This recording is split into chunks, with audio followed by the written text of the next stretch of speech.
Assalamualaikum warahmatullahi wabarakatuh. Perkenalkan, nama saya Hirna Salsabila dengan NIM 22060018 dari jurusan Ilmu Ekonomi.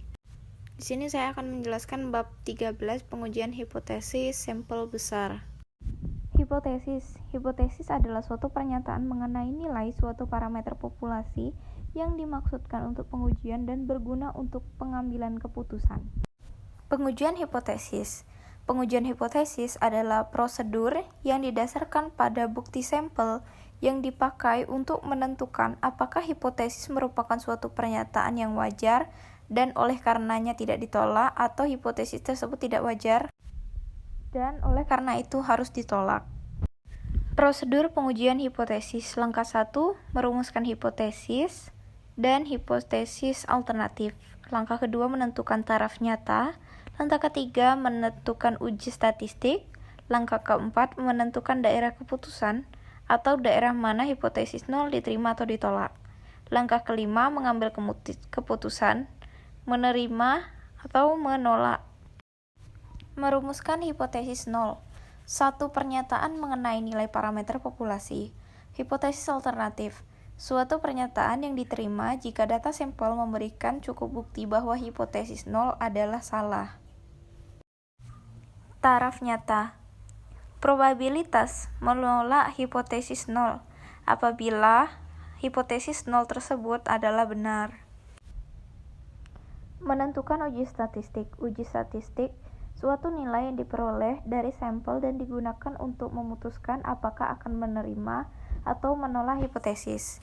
Nilai Z diperoleh dari rumus berikut, di mana Z sama dengan nilai Z, X rata-rata hitung sampel, rata-rata hitung populasi, Sx standar error sampel, di mana Sx apabila standar deviasi populasi diketahui dan Xx apabila standar deviasi populasi tidak diketahui.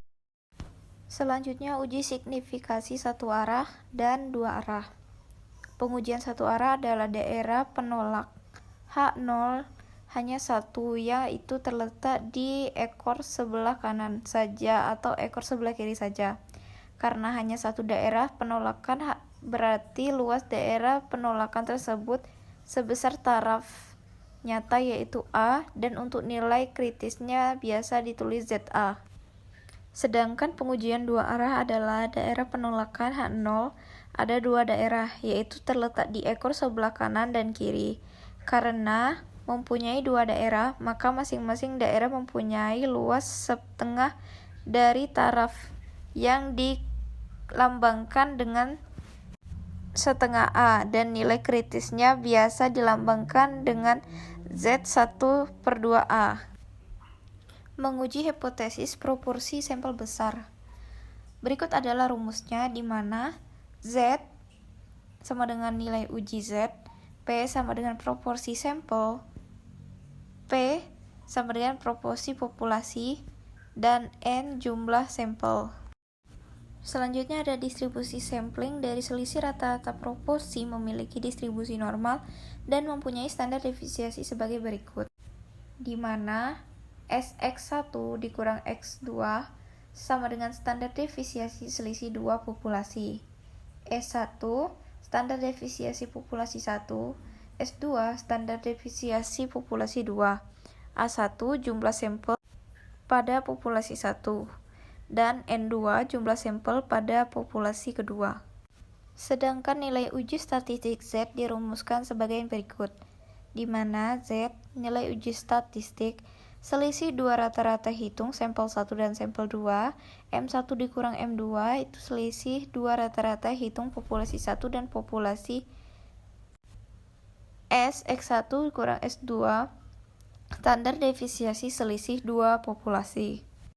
Standar deviasi selisih dua sampel adalah sebagai berikut, bisa dilihat pada rumus tersebut, di mana Sx1 dikurang X2 sama dengan standar deviasi selisih dua sampel, S1 standar deviasi sampel 1, S2 standar deviasi sampel 2, N1 jumlah sampel 1, dan N2 jumlah sampel 2. Selanjutnya ada menguji hipotesis selisih proporsi sampel besar untuk standar deviasi proporsi populasi yang dapat dirumuskan sebagai berikut.